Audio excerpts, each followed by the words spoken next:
everyone to this important forum. You know, we are so lucky to have Dr. Plaud with us tonight. Before we begin the program, there are a couple of important announcements. Betsy Chase is going to announce how we can help with a new project to allow prisoners, people in the prisons, to be able to vote. So, Betsy, are you here? Yes.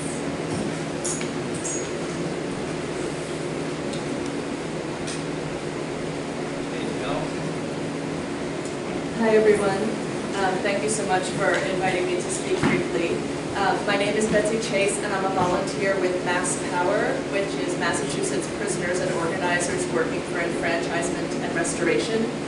And we have a ballot initiative that was approved by the Attorney General 2 weeks ago, and we just got the petition form this Friday. And the purpose of it is to restore the right to vote to people who are incarcerated in Massachusetts on felony convictions. In Massachusetts, everyone had the right to vote until the year 2000, and then in retaliation for some prison organizing, Massachusetts amended its constitution to say, accept people who are currently incarcerated on felonies. So what this initiative would do, because it's an amendment, it would have to go through the legislature for 2 years, and it would be a 2022 ballot question. But for that to happen, we need 80,000 signatures this fall on these very rigid state forms where you have to sign on the page for your town. So I'll be here, and I'll be here afterwards, and so anyone who would like to sign can find me, and I'll get you a page for your town. I think that's it, unless anyone has questions. I don't know if there's really time for questions. Yeah. Maybe at the end. Maybe I can come talk to me about it. Thanks so much. Thank you. Thank you, Betsy. So these are official forms, so they have to be signed in a particular way. I hope everyone here will consider, everyone who's registered to vote in Massachusetts will consider signing a petition for your town or city before you leave tonight. The other announcement is from I also have voter registration forms. If anyone hasn't gotten around to registering to vote, you can register for vote and sign the petition all at once. What a deal. So Deborah Beard-Barter sent us a request today. The request is that tomorrow at 2 o'clock, my 68-year-old client, who has been locked up since he was 17, is coming up for his 5th parole hearing. This is going to be at the parole board in Natick on 12 Mercer Road. We have a couple of speakers all set, but I would love it if you or anyone you know could help fill the seats. I think the parole board notices when the public shows up and when it doesn't. My client committed an awful sex offense when he was 17 with 2 other adults who long ago were paroled. He grew up in prison in the 1970s and was violent. Now he hasn't had a disciplinary report in decades, but parole doesn't seem to want to let him out. So if you know people who might attend, please ask them to come to the hearing tomorrow, 2 o'clock at the parole board in Natick. You do get searched before attending the hearing, and you can't bring in a cell phone and must provide a valid ID. So hopefully, if people can think about that, it's going to be a pain to get out to Natick for many of us, but if anyone can do it. You do have this announcement from Deborah on your emails, or you can see me, or you can just go. Does anyone know whether they're able to go at this stage? Maybe this guy over here. You might be able to go, Joe. Okay. Okay, so if people could just think about it, I think Deborah would appreciate it. So with that said, on behalf of the Sex Offender Policy Reform Initiative, I want to I want to thank everyone who's come tonight for this very special forum in which we'll discuss things that most people don't know anything about, but which are very, very important. Dr. Joseph Plaud is Executive Director of Applied Behavioral Consultants, which provides clinical and forensic psychological services in the United States and internationally. Dr. Plaud has published and lectured widely on the assessment and treatment of sexual offenders, and his testimony is frequently sought in forensic cases in state and federal courts across the country. He recently lectured on the topic, Sexual Offense Recidivism and Sexually Violent Predator Civil Commitment Laws for the Congress of International Academy of Law and Mental Health in Rome. Also this year, he lectured on Massachusetts sexual recidivism data on sex offenders released from civil commitment for the American College of Forensic Psychology in San Diego. Written numerous articles, including some pieces in some new books that have been published this year. Tonight, Dr. Plaud will share with us his research and reflections based on his vast experiences of 32 years in the trenches of evaluating and treating people who have committed sexual offenses, as well as his courtroom battles over these years. Please welcome Dr. Plaud.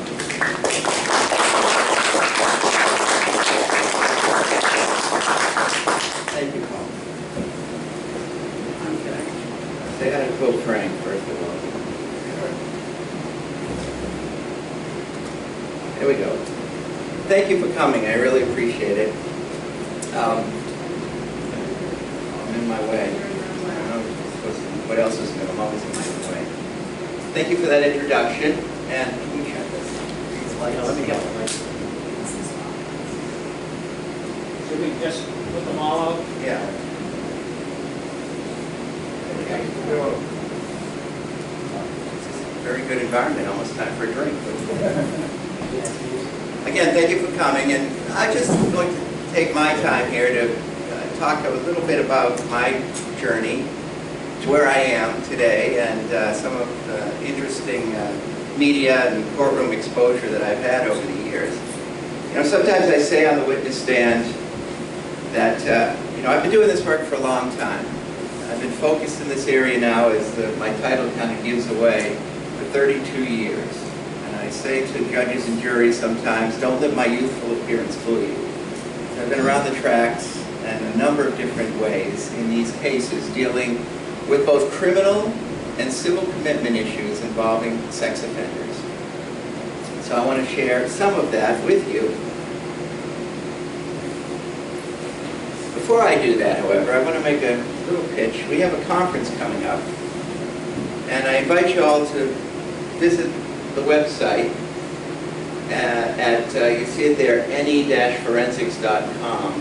We have our inaugural conference, the New England Conference on Forensic Psychology at the downtown Harvard Club in Boston, where we will have a terrific all-day presentation. You can get 2 meals and a social hour afterwards with it. But we have, the idea is to present issues in civil commitment of sex offenders from every perspective. Judges, jurors, defense attorneys, prosecutors, the whole psychologists, the whole gamut of what we do in these cases and the unique and individual perspectives. So I'm going to be shutting down the registration website shortly, so I encourage you to come to register if you haven't already. With that, I'd like to start by giving you a little background. You know, I came to this area by accident. I went to a very traditional doctoral program in clinical psychology at the University of Maine in Oregon. My incoming class was 7. And we had, as traditional programs have, a mentorship-based model. And my major professor when I went to graduate school was named William O'Donoghue. And this is what William O'Donoghue did. He evaluated and treated sex offenders. He was widely published as a young professor.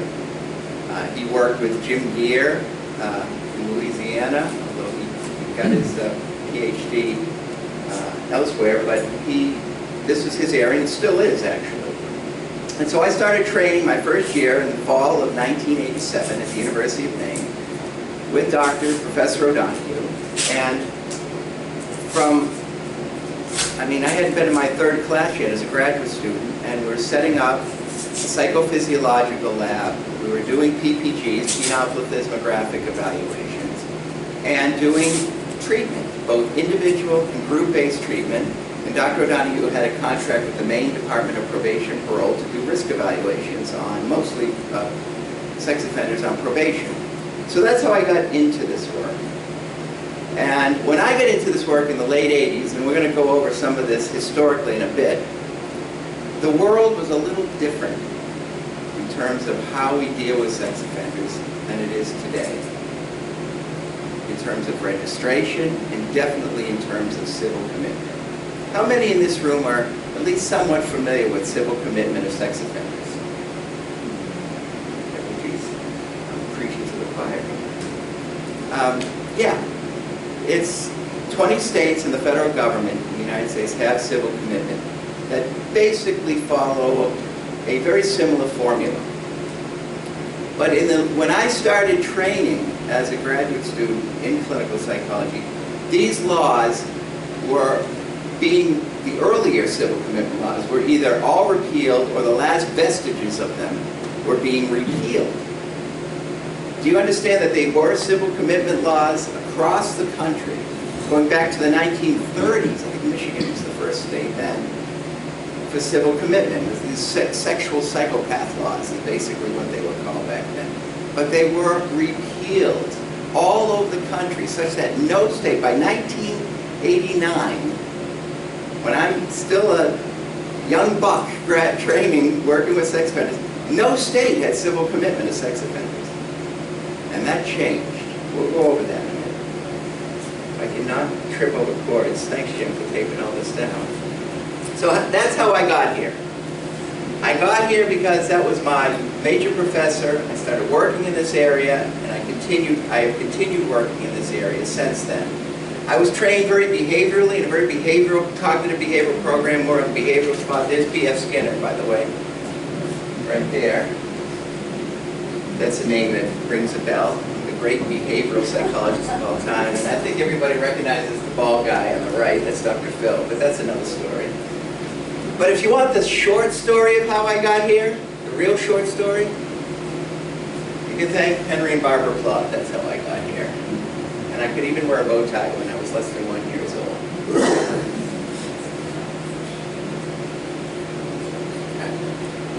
So, let me say that as an expert, as a clinical and forensic psychologist, there are lofty goals to what we do. This is what we're supposed to do in the courts, right? This is what the goal is, and why we charge the money we do, and why fact finders, whether they're judge or jury, are supposed to pay attention. We're supposed to interpret facts, but not just because of how we feel on a given day, but based on the data that we are supposed to be experts in. We're supposed to offer opinions that are specific to the psycholegal question or questions that we're asked to evaluate. We're supposed to dispel myths. Dispel myths. What area can anybody point to that has more myths surrounding it than sex offense recidivism? Right? I can't think of one other than maybe Donald Trump has an IQ greater than 14. But other than that, sorry, Karen, but other than that, this is an area that is ripe and rife with myths. We're supposed to, as experts, as trained clinicians, dispel myths and understand that even though we have professional opinions, we, in no case, are the fact finders. We present data to the fact finders. So that is the lofty goals of what we're supposed to do. And the areas that we do this in, within and without civil commitment, are vast. So in contexts not centered on civil commitment, we do psychosexual evaluations. They could be risk assessments for any number of issues. Could be criminal issues. It could be, I'm going to testify before a registration board in Boston tomorrow about an electrician whose license has been revoked because of a sex offense. And so I guess they don't want him to have a job forevermore. So, there's so many areas that we work in. Psychosexual evaluations, we do sexual histories. Certainly we do psychodiagnoses. We evaluate patterns of sexual arousal, physiologically and otherwise. We make treatment decisions. And we look at recidivism issues outside of civil commitment as experts. So we make diagnostic decisions in civil commitment. We are supposed to have something to say about volitional control over sexual behavior, right? And statistical issues, empirical issues relating to the prediction of future sex offenses. So just to give you just a little background, because I find this fascinating, and even though we apparently, and I'm glad, this audience obviously is well versed in modern civil commitment, how many of you knew that there was a whole era, epic, of American history of civil commitment before 1990? All right. Less hands than before. So these mentally disordered sex offender laws, or sexual psychopath laws, it started being passed in the 1930s. And they shared there's some differences in the modern language of the modern sex offender civil commitment statutes, but the underlying issue is the same, that the individual, after they serve their criminal sentence, it's like the Hotel California. You can check out anytime, but you can never leave, right? And it's a day to life. So what happened was, coming the 1970s, this is important, and you see such an absence of this today, right? It's a go-with-the-flow attitude today.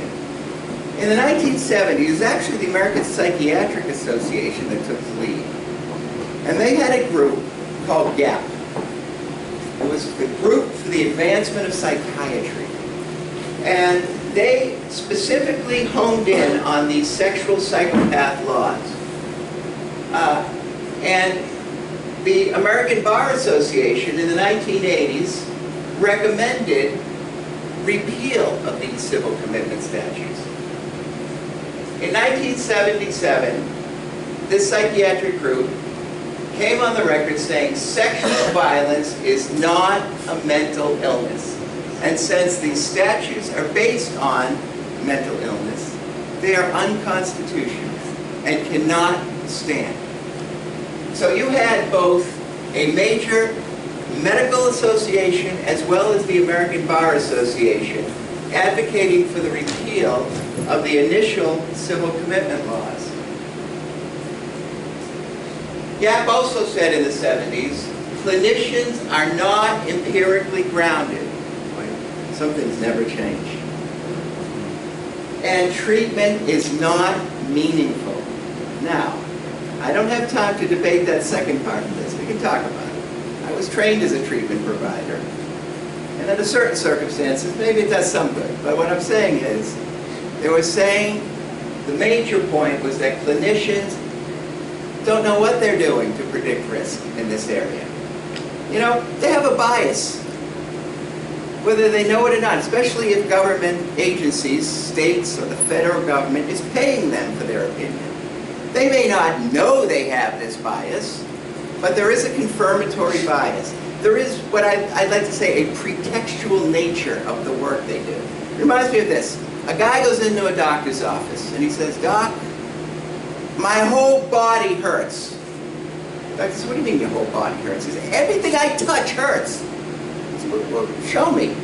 So the guy touches his shoulder. He goes, "Ah, it's killing me." Touches his side. "Oh my God, it's so painful." He touches around his back. "Oh, see, my whole body hurts. What's the matter with me?" The doctor looks at him and says, "I know what's wrong with you. You got a broken finger." There we go. This is the issue.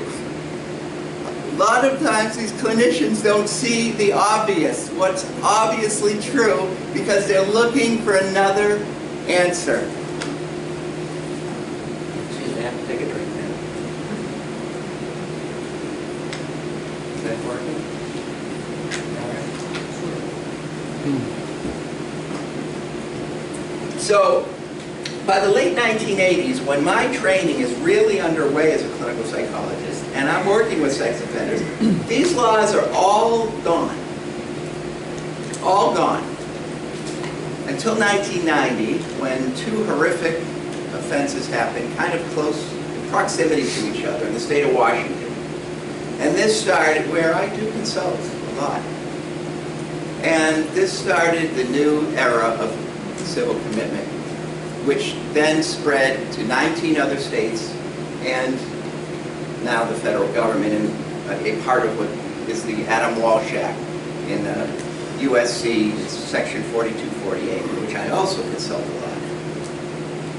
So the difference between the new ones and the old ones is that the new ones tried to make it a little more specific, and there's usually, even though the wording may be different, there's usually 3 tiers in all of the state and the federal laws concerning civil commitment. Not only that the person has engaged in or attempted to engage in sexually violent conduct or child molestation, but the person also has a condition, whether it's a personality disorder or mental abnormality, or as the feds define it, a serious mental illness, abnormality, or disorder.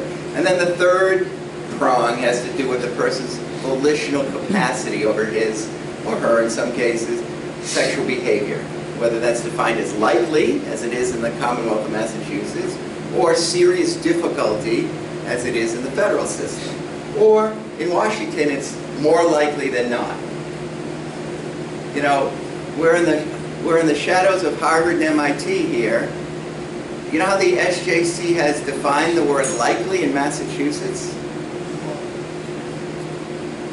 How is it? Does anybody know how likely? That's the third tier. It's probably the one we fight over the most in these cases, right, in court. You know how likely is defined? You know, Forrest. How's it defined? Not statistically, right? Not more likely, not 50.1%, but reasonably to be expected. And they eschewed a statistical formula, the SJC. They basically said you can't have a statistical formula. Reasonably to be expected. There's no room for interpretation or error in that definition, is there? Just something to think about.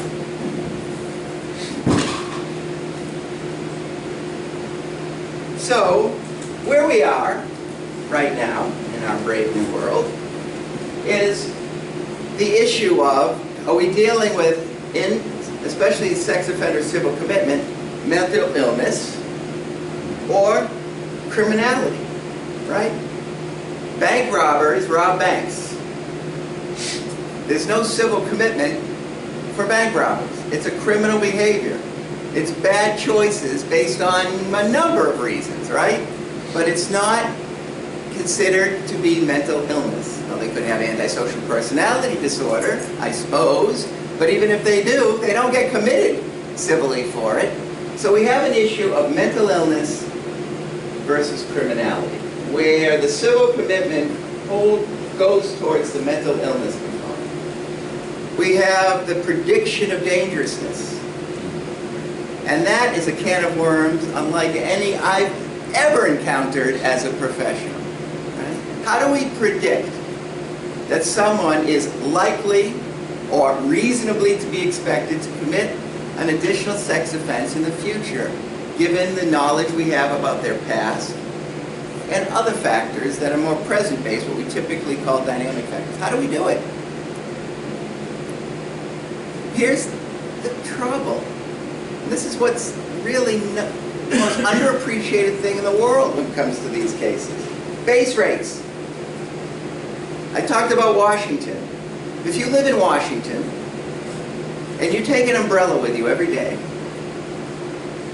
chances are you're going to be dry most of the time because it's drizzly or rainy there a lot, especially in western Washington, right? Because the base rate of precipitation is high. It's just the opposite for sex offenses. A minute ago I said one of our roles is to dispel myths. And myths are what abounds. If you read the Herald, and I don't advise it, we'll get there again. Hold on, we'll go back there. Then you think, not you, but you in the general sense, that sex offenders are the most likely group of criminals to reoffend, right? That's what the news tells us. What's the fact? What's the reality? Throw out, I mean, within 5 years, say, 5 years, I'll give that 5 years. How many, according to studies of recidivism, how many offenders reoffend? Anybody? Oh, you know, quiet. 4%? 4%? Anybody else? What do you think the high number would be? 14? 15? 5 years? It's closer to 4% than it is 15. Probably closer to about 7 or 8%. What's that mean? That means 92 to 93% do not, knowing nothing else about the particulars of the person, but just as a group, sex offenders of all the major criminal categories, all of them, including bank robbers, reoffend at the lowest rates. So how do you make a positive risk prediction that someone is likely to reoffend when that prediction, for the most part, goes against the base rates? How do you do it? Well, you get clever and creative, and you make up things, and you misrepresent facts. You don't dispel the myths, you perpetuate the myths. That's how you do it. Now, I'm not saying that there isn't high-risk offenders out there. There are high-risk offenders. The question is not that, no. The question is, how do we identify them? Regardless of how you feel about civil commitment.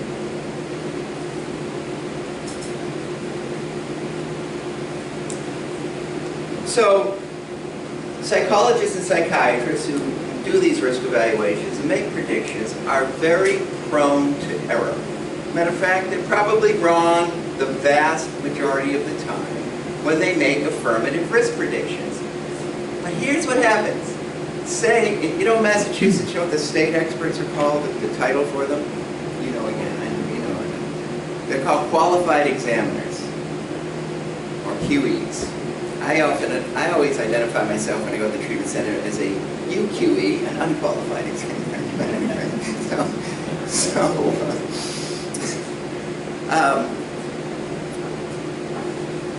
There's no way to tell. Say this person is sexually dangerous, it goes to trial, the person's found sexually dangerous.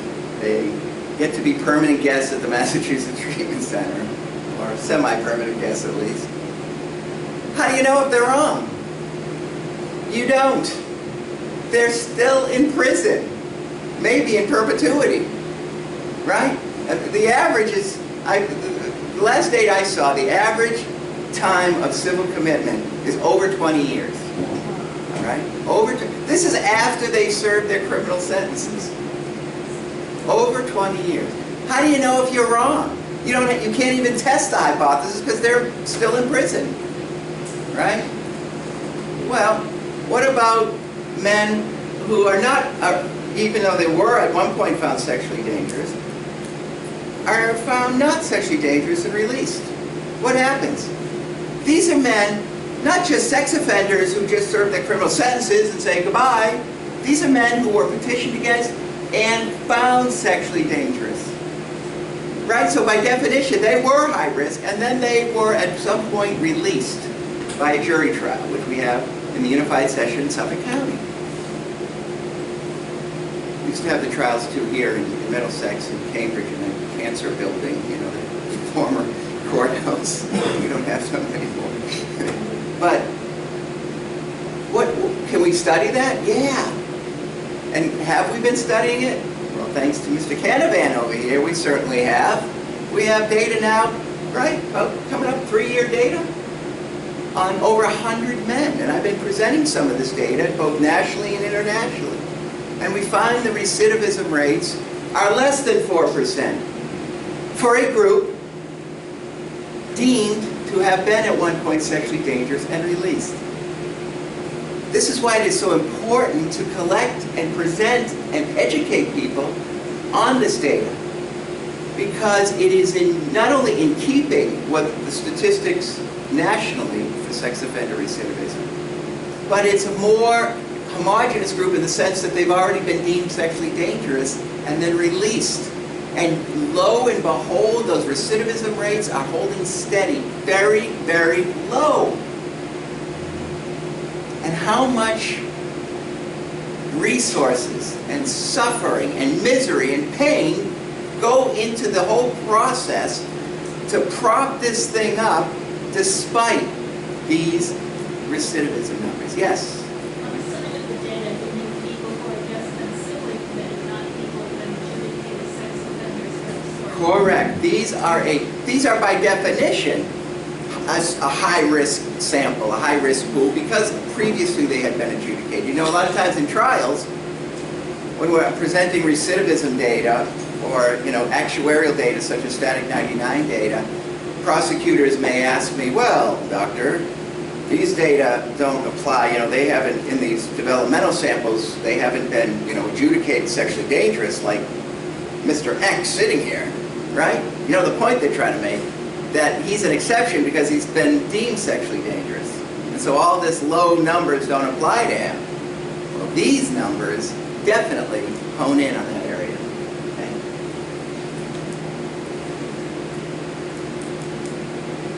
So,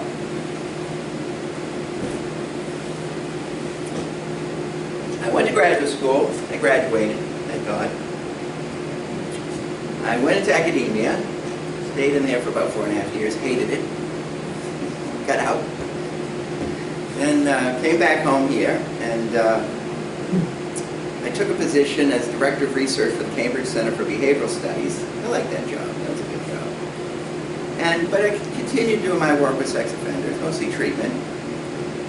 And then I founded my own company, and when Massachusetts in 1999, 2 years after I moved back here, they enacted what is now the current SDP, or sexually dangerous person law. It had to go up through constitutional muster up to the SJC, and then, so in about late 2000, the wheels started spinning, and I got all these calls from lawyers because, you know, they knew this was my area. I didn't, you know, I must say I have never spent a dime in advertising. So suddenly I'm in a brave new world here, trying to figure out, all right, how do I do these evaluations and the nature of the law. And so I've been involved in Massachusetts since late 2000, so coming up on 20 years just here in these SDP cases. Now in the early years, you know, this law has changed, and every time it seems like we have something that's working, they change it. So initially, we had probable, you know, they still have probable cause hearings as first step in it, right? You have a probable cause hearing. The DAs, it's local DAs file petitions in Massachusetts for the incoming, right? And we set probable cause hearings, and they were like mini trials. So the DA would put on his or her expert, The defense would put on his or her expert, and the judge would make a finding. It was a bench trial. And it was like a mini trial. And so a lot of probable cause hearings were won at probable cause. Well, prosecutors didn't like that, so they challenged that and went up to the SJC, and there was a decision and basically said, and I'm paraphrasing because I don't think this is in the written decision, but this is my interpretation of it. Unless the state's expert said Martians told him or her that this person was sexually dangerous, the floor of that probable cause standard is so low, you're probably going to find probable cause. So it changed, and so the probable cause after that started being routinely found in every case. And then a lot of the guys were out too by then. Then they said, no, they have to go be guests, at least temporarily, at the Massachusetts Treatment Center. Okay, fine. So that happened. And then the law was, well, if they only could be petitioned against if they were serving time for a sex offense. And guess what happened? They changed the law again. It's the ZAP rule, where a person serving time for any offense, if they had at least one enumerated sexual offense, and that's could be petitioned against. So I tell lawyers in this room, tell your clients, if you have a sex offender client, don't jaywalk. Because if they can bring you into custody, they got you. They can re-petition against you. That changed. Then, well, most of these trials, I say in the first 10 years, were bench trials. Massachusetts does not have elected judges. And that can be a good thing in the sense that they're protected against the vicissitudes of, what goes along with politics and elections. So there was a lot of very, as we say, smart judges out there. And they had a lot of good outcomes in these cases. The Section 9s, are the release trials. These are the guys already deemed sexually dangerous. The civil procedure rules of Massachusetts used to be basically that the petitioner, whoever the petitioner was, so in the initial commitment, the petitioner is the VA. In the Section 9s, the petitioner is the person committed. He's petitioning to get out. They didn't have the choice. The other party had the choice whether they want a bench trial or a jury trial. So our Section 9s were always basically jury trials. But the initial petitions usually were bench trials. They changed that law too. So now both sides have to agree for there to be a bench trial. So how it works now is basically all the trials are jury trials. And depending upon where you are in Massachusetts, what county it is, that can have there's a significant range of jurors and how they do. And I used to say Suffolk County is a great county because it's a city, right? It's basically all the city, the whole county. Even though I think we let Everett or Winthrop or one of them in there, I don't know why, but we do. But, Middlesex, Middlesex here, this county, the lawyers I worked with at the beginning said, oh, great, Middlesex County is Harvard and MIT. I said, yeah. Middlesex County has Harvard, but Middlesex County also has Harvard, Mass, where the cows outnumber the people, so you can't afford what you ask for. So these demographics influence the juries in their reception. The more rural and outside the jurors, not to say you can't if you present your case well, but it's more difficult than it is in a city, a big city. All right, so that's where. How am I doing for time? All right. Let me just share with you. I'm never going to be elected to political office. I don't know. I say that now, but I see Donald Trump maybe. I'm in the media. The Herald likes me, and I say that very facetiously, as other publications like me. And I just want to share a few of my own little tribulations because I try. My opinion is based on the science, not who's paying me. Although I never tried to become a qualified examiner, I do not work for governments. All right, that does not mean I can be of assistance in every case, because I don't. I'm not. I let the science and my work and my training and experience dictate my professional opinion in cases. And that doesn't sit well with the media a lot of times, especially some media. So for example, it's my favorite line. My mother was so proud when she read this. This is the headline going back, this is all the way back to 2004. Doc specializes in freeing offenders. That was the headline, with a picture of me, big full-page article. I looked like I was stoned, and I was not. Maybe the day before, but not that day. That was an article about me, and my goal in life was to get as many people on the streets under any condition as possible. And my policy is this. I tell myself, never read the reader comments. You know, just don't. You can never have a good day if you read the reader's comments. However, I did want to point out there was one bright spot who actually followed up in an editorial for the Herald. This Dr. Simon LeVay. He says, "Dear editor, in their story on convicted sexual offenders, Doc specializes in freeing offenders. Maggie Mowell and Jonathan Wells seem to buy into a common misperception that rapists and other sex offenders are much more likely than other offenders to repeat their crimes. Far from it. According to the statistics available on the U.S. Department of Justice website, fully 2/3 of all persons released from prison are rearrested within 3 years. But only about 1 in 20 sex offenders are rearrested for another sexual offense within that period. Of course, some may reoffend after 3 years, another may reoffend without being detected. Still, a large body of research allows psychologists like Dr. Plaud to identify with reasonable confidence the sex offenders who may safely be released." It was such a nice thing to read. That is what we need. We need this reasoned response. But it goes on. The fun goes on. Here's some more. Fox 25 News, another one of my favorites.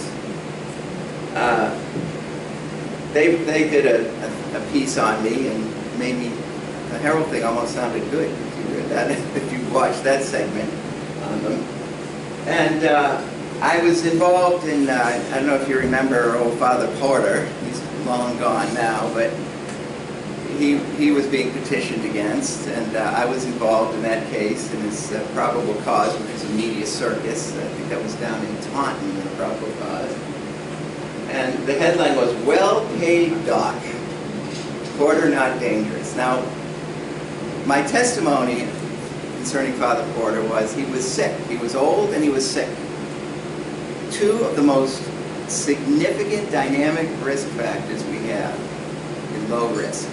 And that puts aside the history of when he stopped offending on his own well before then.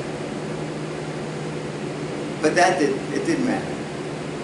And the fact that he died during the proceeding should tell you something. And you know what happened? Bristol County refused to release him to his wife. They had a fight to get his corpse released. They thought it was a sexually dangerous corpse or something. I have no idea. But that's how crazy this case was. This goes back a few years, but I had less gray hair and more hair back then. But Turner Report, hired gun. That's what they love to call me, a hired gun.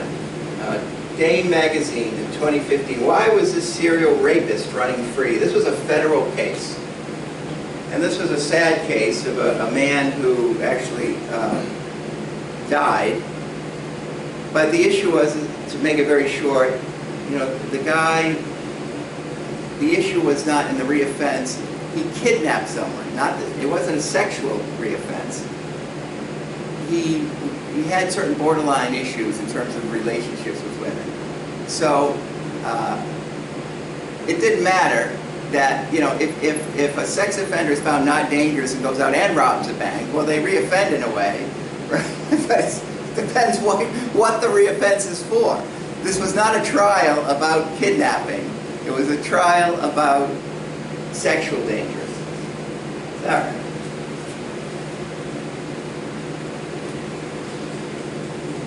The Globe, too, they're kind of mean to me. For specialists, the poor's legal cases can be cash, right? Go after the money. The money that is a state-determined thing, and actually, to be honest with you, in Massachusetts, it's the lowest rates I charge for all of my work. New York, expert or hired gun. There was the article on me. Herald again, 2014, shrink wrap, why doc said serial rapists should be set free. You know, so I'm saying, you know, we do this work, and you reach a point in your life where you do it because it's a passion that you have. And you have the expertise to do it.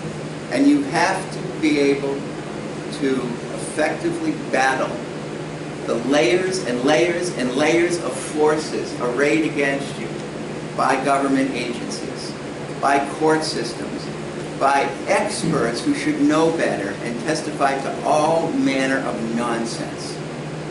You know, in Massachusetts cases, typically I just appear when I appear, right? I don't watch the whole trial. I don't see the openings. I don't see the closings. I don't see the other experts testify. It's fine. In federal cases, I'm there from soup to nuts. And I'm usually the last expert, because the defense goes second. And they always like to save me for last. And I sit there and I watch all these experts parading before me. And man, does it piss me off. When I'm in a hot lather when I get on the witness stand, because I see all the bullshit, and I say that I'm being recorded, that goes on in the name of psychology, science, and risk prediction. And it's pernicious in these cases. It's pernicious. And that is, if I can leave you with anything from my experience, and it goes on, the misinformation, the mythology surrounding our clientele is breathtaking. And I give it a good fight. So several lawyers that I've worked with over the years here tonight maybe can attest to this, but it is, we don't swim against the tide in these cases. Even though the data are with us, the science is with us, we don't swim against the tide. We swim against a tsunami. And it's amazing that juries will return verdicts of not sexually dangerous against any of our clients. And I will tell you, thanks to great legal representation, CPCS, and good experting, is that word experting? I don't know, I just made that up. We do. We are on the winning side of a lot of these cases. And that's something I take to heart. It makes me feel very, very good, even though the Herald may be calling me the next day.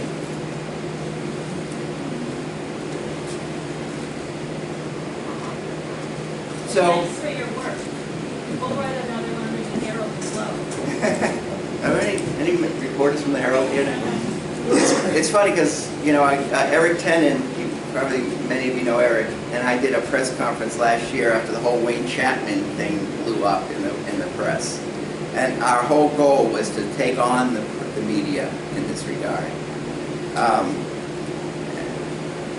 So it's just a mess. So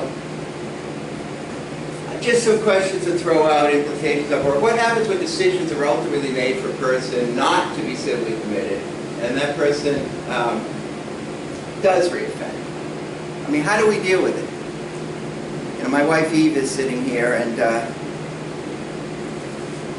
sometimes when the news comes on and they report about alleged reoffense, she says, "Is this one of your clients?" And if it is, 5 minutes later, the Boston Herald is calling me. I guarantee you that. So she prepares me for that. Thankfully, it doesn't happen very often. I think the last time was like 2015 is when it happened. But so that's good. And then conversely, what are the consequences when offenders are locked up indefinitely and they wouldn't refund? That's the point. That's something you have to drive home.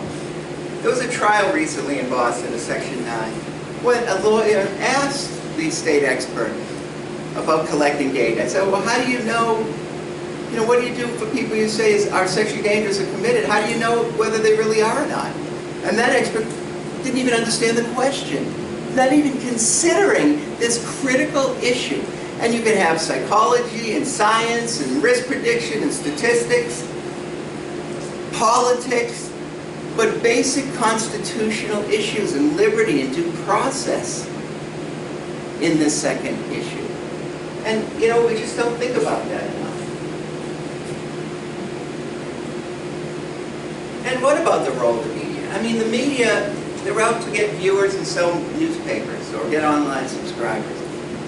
You know, I'll say something about President Trump. He talks about fake news a lot. Well, the way he talks about it is wrong, but there is fake news out there.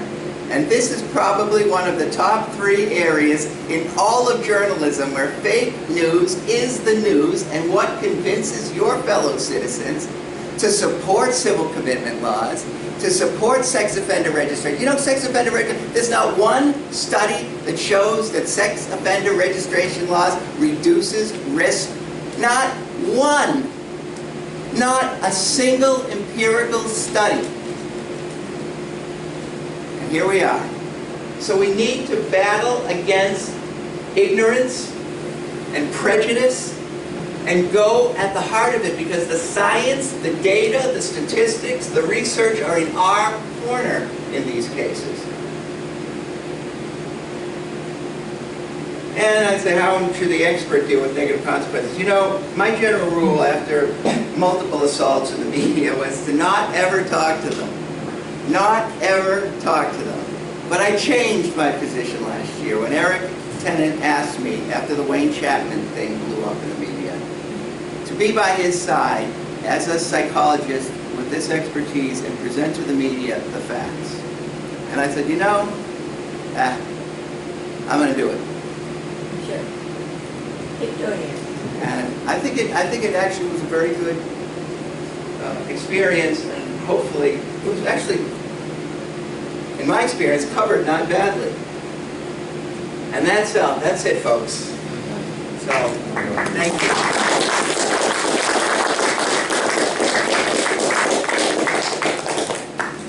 Yes. On the subject of how the myths get perpetrated. I'm sorry. Jim has a microphone. I'm under surveillance, apparently, for this. Department of Homeland Security is watching me, so. Oh, okay. So he wants to get you on. There you go. Okay. So. Just speak into the mic. Yes, okay. I'm a social worker, and social workers have generally been as ignorant as the general public. And I organized a conference in 2007 to try to educate social workers.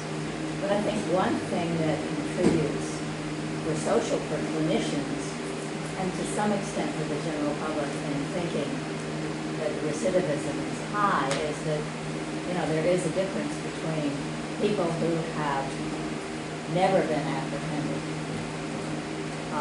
say an abusive parent or step-parent, who may be abused repeatedly, a victim, sometimes a few in one family.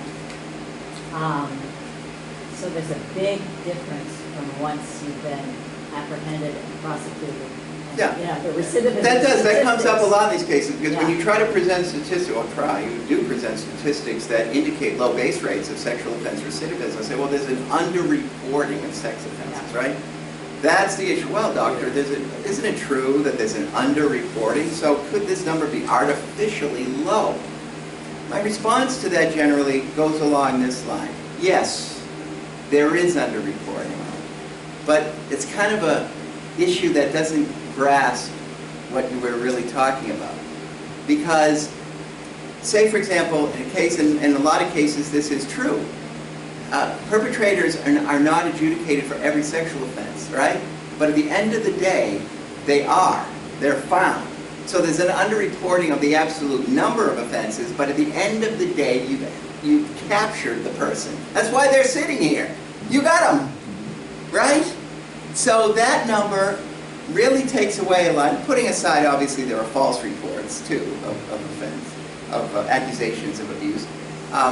But it's not the absolute number, it's finding the perpetrator, which there can be several offenses prior to identification. And that kind of takes the wind out of the sails of that whole argument. Yeah? You said there were no studies proving the offenders sex offender registry was helpful. Are there any studies showing that it is not helpful to use sex? Yeah, I mean, the studies that are out there basically say it doesn't make any difference whatsoever. I didn't know there were such Yeah, things. yeah. You look at, yeah. Is any state or the federal government or any country using algorithms? And what do you think of the potential for Charlie Baker's legislation? Yeah, well, in the wake of the Wayne Chapman, address your second part first. In the wake of the Chapman issue, of course, the governor has filed legislation. He did it last year. He refiled it again because, of course, he was in the news again. He went to trial for this criminal case, which he was found not guilty, I will add, to basically change the law such that the way it is now, and this is part of how the SJC has dealt with, because I was involved in this case. It was actually in Middlesex, in Cambridge, in the courthouse. The Johnstone decision of over a decade ago. I was queued up, get ready to go on the witness stand when the judge allowed a directed verdict and released, to dismiss the case because there's two qualified examiners, okay? That's the way the law works in Massachusetts. Two qualified examiners evaluate the person. And if they're civilly committed, there's also a third sort of thing called the CAB, the Community Access Board. It's a 5-member panel with and without experts on it. Depends. And they vote too. Even though they don't have a community access program, there's a community access board.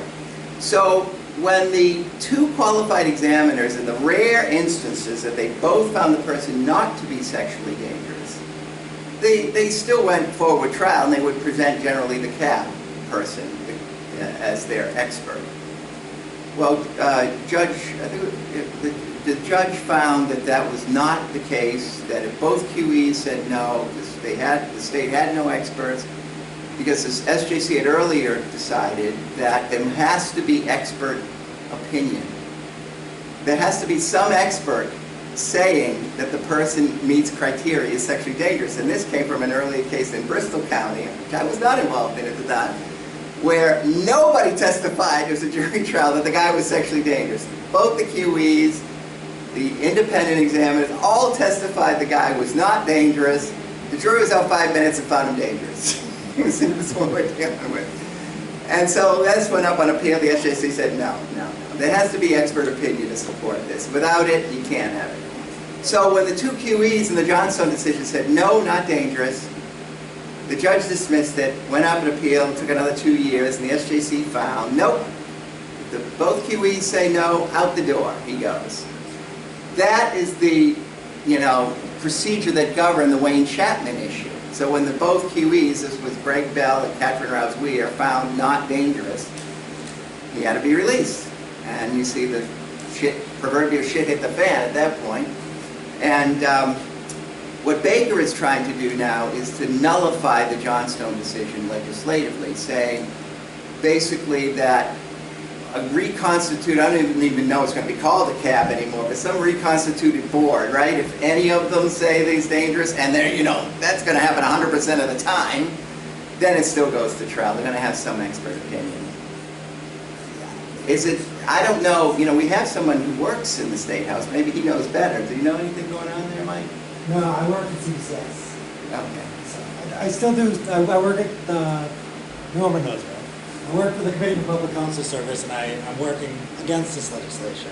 So we have a good group of people working against this legislation, and we'll see what happens. But it didn't get through last time. We're going to try to do the same thing this time. Yeah. But Dr. Plaud, could I just mention on that, because this is a project we're working on.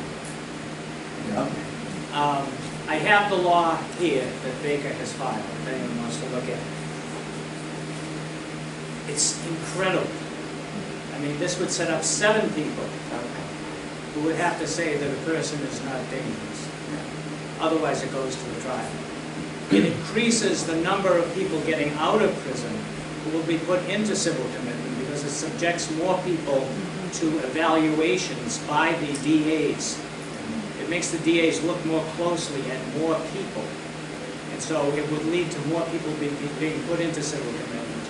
And the third part of it is that it for those who have committed 2 offenses against a child, however that's defined age-wise, mandatory life sentence. Forget about civil commitment. Mandatory life sentence. This is after all the studies on mandatory sentences and all that. No, I don't think they can do it retroactive. Oh, I don't know about that. But if someone commits now a second offense after they had done one, yes, then it would be. So if anyone wants to look at this, we need your help to contact your legislators when these hearings come up, so that they see there is opposition to this law. Unfortunately, the Attorney General has come out in favor of it. And so there is a wave gathering that could just blow us away.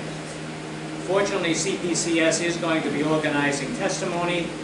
If you have access to people who might be effective at testifying at this hearing, which will take place on this bill, I don't think there's any date yet set for it, then let CPCS know, let myself know. We have to get the best testifiers we can, especially people who have been judged by the present system, by 2 experts that they're not sexually dangerous. We need those people to testify if they've been doing very well on the outside. And then we need experts there, obviously. It's going to be a tough one, I think, but maybe CPS, I think, is a little bit more optimistic than I am. But there is a wave, I think, in support of this thing built around the Chapman situation. And it's always these cases that arouse so much energy. Right, that's how Washington adopted their, first round, or, basically the second wave. And in terms of being retroactive, I can tell you as an expert, in the early days of Massachusetts SDP, I'm talking about 2000, 2001, 2002, there was a lot of guys who I had as clients who said, I took a plea because I had an, 11-month sentence, and I was scared to death. I took a plea. I didn't do it, but I took a plea, and they got petitioned against, even though it was before the law was enacted. So I'm just saying, there's a lot of them. I don't seem to see that anymore, obviously, but it was very prevalent in the early days. The algorithm?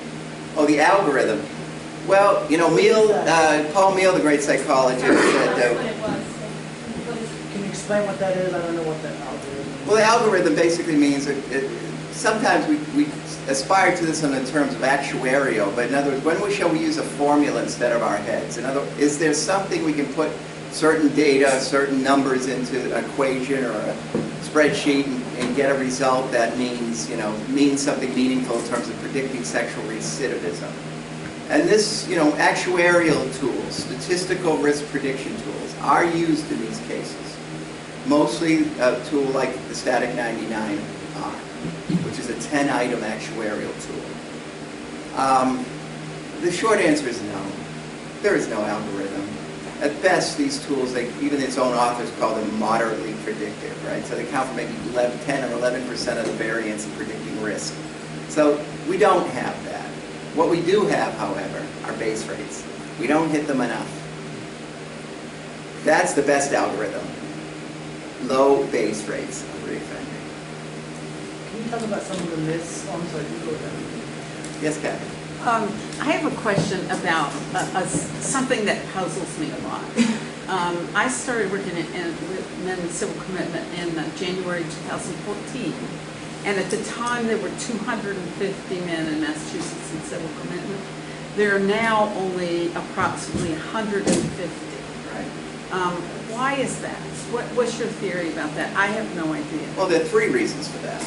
Number one, the initial commitment process has slowed way down. If you look at 2000 to say 2010, or maybe a little before that, there were so many. The law was relatively new, and especially in Plymouth and Bristol counties, it was like the DA at the time, everybody was basically petitioned against. So it was a numbers game on the incoming. So there were a lot of trials going on. And that's not really the case anymore. Number 2, well, the defense wins a lot of these Section 9s. And number 3,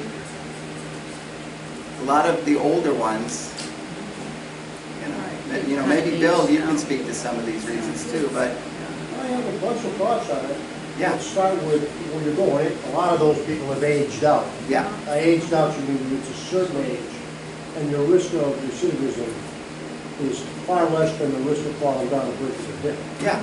And that's right. And because of the Johnstone decision, cases that would have went to trial in the last 10 or so years are not going to trial. The guys, the QEs find them not dangerous, out the door, like Chapman, because of age and infirmity, basically, is what the QEs base their decisions on.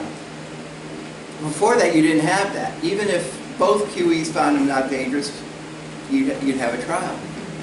Have you noticed that? I'm sorry, Bill, I interrupted you, though. But I have one more quick thing to say, and it's not a compliment to the lawyers in the room, even though it will be a compliment. I've had the opportunity to watch from both sides of the street.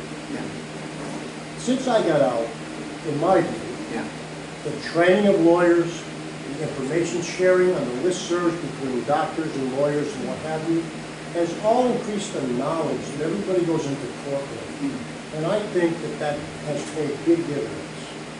Go ahead, Captain, I'm sorry. I wanted to ask you one other question, which is, have you noticed, I have noticed, and I don't know if it's just anecdotal or what, but there are way more exhibitionists being petitioned. I don't know the answer to that question, but yeah, there do seem to be, even though we have some appellate case law that would seem to suggest that these individuals are not the ones to be civilly committed. Right. Yeah, I mean, I've been involved in the last year, maybe a half a dozen of those cases, but most of those go away before trial. And even though probable cause is found, the QEs will, generally speaking, unless you get a really bad one, will find them not dangerous. But Yeah. Well, I work with several men that Yeah. are in civil commitment and have never touched anyone. yes, I have a question about the relationship of a decision to release someone from civil commitment and registration. yes, Because the criterion for release is that the person is no longer sexually dangerous. correct. But then they come out as often as level 3 sex Yeah. offenders, which is by definition. Yeah, well, actually, one of the 38 statutory factors that the Sex Offender Registry Board now has, previously civil committed is a risk factor, by the way. Even if they're released, obviously they're released, that's why they're being classified. But that's still used against them. And I will tell you, by my own experience, forget civil commitment. Anybody serving, unless we do have exhibitionists in some cases, non-contact offenders, anybody coming out of a term of incarceration doesn't have to be at a Massachusetts Correctional Institute. You can be at a house of correction. They're coming out of an incarcerated experience, they're automatically going to be classified as level 3. And the problem is a lot of them just don't fight that initial classification. The case tomorrow, I'll be testifying before the electrician board. It's classified as a level 3. It's about as low a risk as I can measure. And every test, every statistical analysis, everything I did. But he's classified as level 3. He never fought it when he was first classified. They will, if you're coming out of a jail or a prison, you will be classified, in my experience, by SORB as a level 3. It seems like the people making these decisions are perverse enough to, if they see somebody come out and have level 3 slapped on them, they'd say, well, that's at least going to send them back in. Well, it's a reason to make it more difficult than to be out, I will tell you that. Yes? I'm wondering what percentage generally in all the counties are petitioned by the prosecutors. And then I'm particularly wondering about Middlesex, the biggest county in my county, what Marion Ryan is doing. Yeah, I don't have the data. I can just tell you that it's been a slow-down process in all the counties of the Commonwealth of Massachusetts. Even Bristol and Plymouth, which used to be the two most prolific filers in SDP cases, have slowed way down. I don't know. I don't have the data. Well, I just think it's a number of reasons. I think number one, you know, the shine wore off of the new law.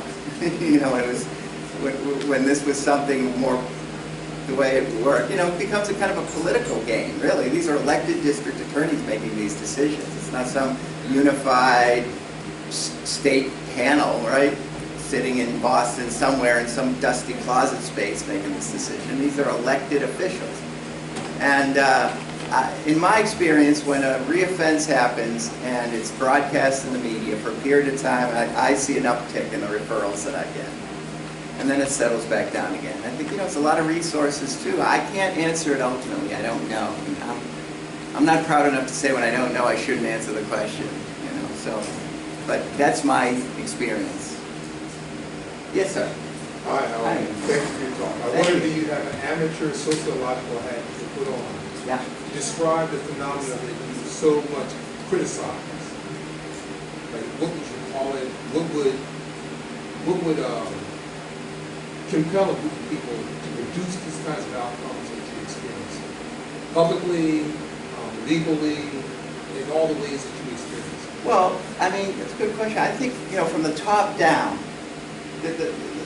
in my experience, I would say this: no politician ever lost a race because they were not the strongest person, say, or at least perceived to be the strongest advocate for doing the most punitive things to sex offenders. That's the baseline here. That's where we are. It's easy politically.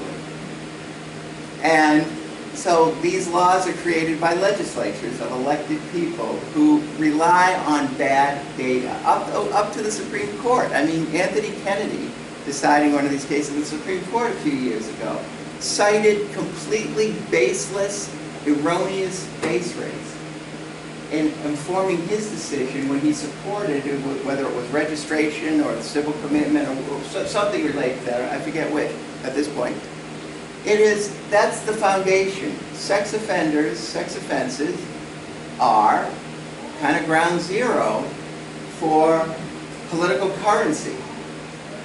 And civil commitment and registration, despite the fact of the base rates and the fact that there's no study that shows that registration, I mean, look at the money. How many millions of dollars are spent in the Commonwealth of Massachusetts on all the issues relating to registration, never mind civil commitment. Not only with boards, but, you know, police departments and all the stuff that they have to do, right, to disseminate, to check on people, and then the court systems when you don't register, and then you go back to court, and you got to go through a court process. Millions and millions and millions of dollars. Imagine if a tenth of that money was put towards primary or secondary prevention programs, right? For programs to teach people about ways to be safe in communities or to do things to protect themselves or to report or to do whatever. That's just not where the currency is. The currency is in this area of promoting sex offenders as the boogeymen of the world. That's the reality of it. And that's why, you know, we had a moment of sanity here in the 80s when these original MDSO or sexual psychopath laws were being repealed for good, solid, scientific, and ethical reasons. Only a few years later, we're back to the races again. And that I don't see. Do you see, you know, I have an old lawyer friend who's told me for 15 years, this law is going to be repealed. Nope. Look at the Baker bill. They're turning up the heat. So do you think that psychologists better over this? Of course they do. In Massachusetts, you cannot commit a single person without a willing psychologist or psychiatrist saying they're dangerous. Lawyers don't put people, prosecutors don't commit people, judges don't commit people. Well, they do, you know, judges or juries, they do technically as fact finders, but it's because there's expert opinion that supports that finding. Yes? As Kathy had mentioned about the number of what community hearings was it that are Well, the less? number of people that are currently Right. the treatment center itself now holds more inmates than civilly committed people. They have them both, but there's more Correct. inmates there now. Correct. That means people still serving their criminal sentences and engaging in treatment with sex offenders, yeah. Is it easier for them to civilly commit and somebody doing time as opposed to the civil commitments who are after the end of their sentence trying to keep them? You know what I mean? Is that ratio changed because of that? It's easier for them to try and that whole process before their sentence, you know, is actually over while they're still doing time? Well, I think the procedure is that I think the DA is notified 6 months before the expiration of their criminal sentence. So I don't think anything is done one way or the other before then. Am I right on that, Bill? So 6 months before their criminal sentence, whether they're at the treatment center or at Shirley or Concord, or wherever they are, the local DA is notified, and then they do whatever they do, you know, to screen out these cases. There's a select group of psychologists who do paper reviews. You know, the DA's like, for obvious reasons, they don't even interview the people. They do paper reviews, and then they make recommendations to the DA, and then that starts the process. So, you know, yeah.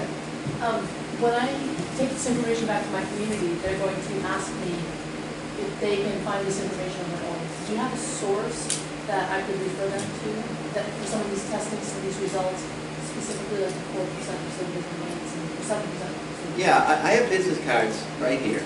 Okay. Just take a card and email me, and Okay. I'll respond and I'll give you some references. Yes, sir. What's your opinion of the sex offender registry board folks? What's my opinion of them? Yeah, who are they, or do they know anything?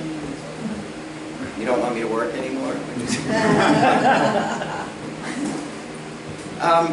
Look, I deal with every comment I've made, every statement I've made, every opinion I've given is based on my experience and data and science and training. And it means I'm skeptical about a lot of things. I don't always agree with outcomes and procedures, but, you know, I try to stay out of the business of criticizing, you know, judges or boards or things of that nature. They are creatures of the legislature. The SORBs, you know, and they do, a lot of them just do the best they can. And whether they're doing right or wrong is a topic for another day. Okay. Yes.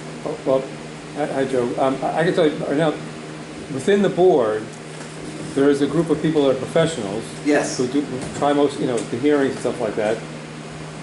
They want to prefer to professionalize the board as much as they can. Like, Yes, they'd like to see, you know, statistics and all that kind of stuff. It's, as you say, it's the politically driven chair people and the governor who don't want that. Yeah, I mean, look, the board, if you notice media, the media has been on the sex offender registry board too, critically. You know, that they haven't done enough, or if an offender or is suspected or alleged to reoffend, oh, they were only classified as a level 1 or level 2. Somebody screwed up at the board, because this is supposed to be perfect science, right, in risk prediction? So, you know, they've taken a lot of heat in the media as well, and I think, you know, they have a gargantuan task, especially since the SJC reinterprets their rules every once in a while, so they get to be reclassified. So it's a big issue, that's what I will say. And I deal with it in my life professionally, one case at a time. And sometimes it works good and I'm happy with the result, and other times I'm not.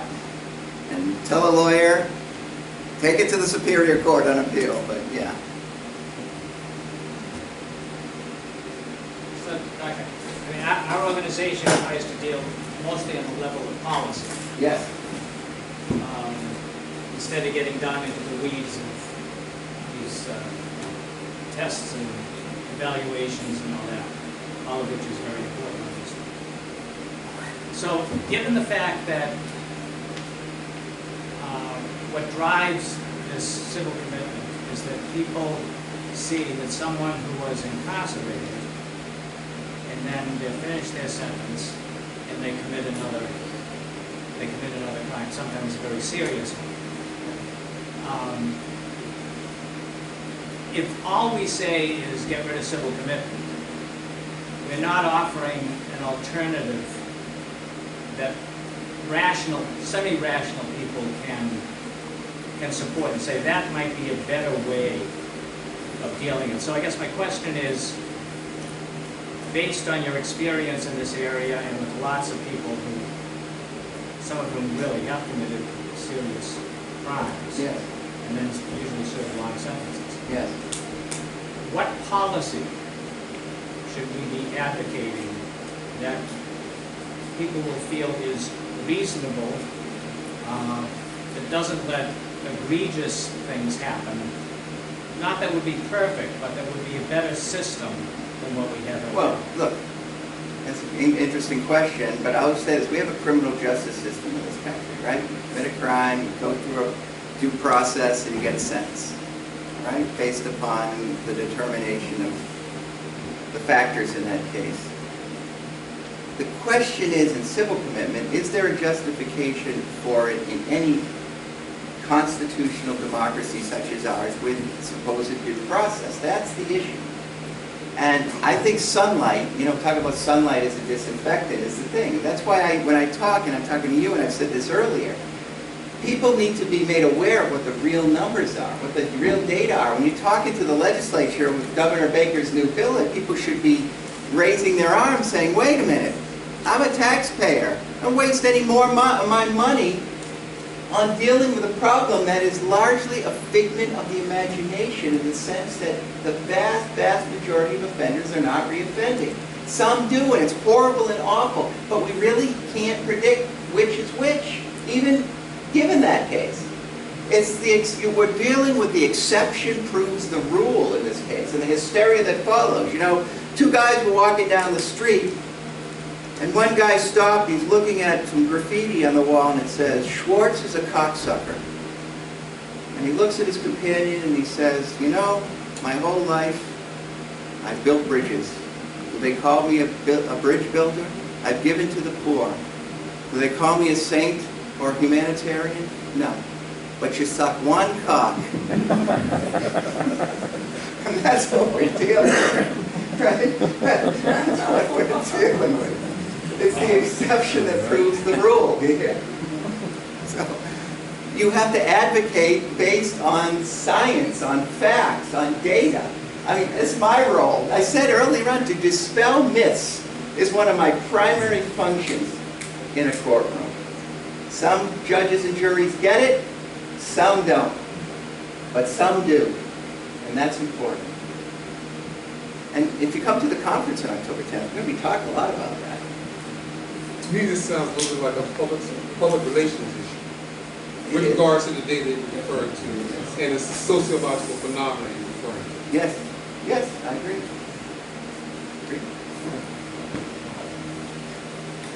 Okay. Thank you, sir. Now can I sing? I got a microphone. Can I sing Summer Wind? Absolutely. Thank you very much.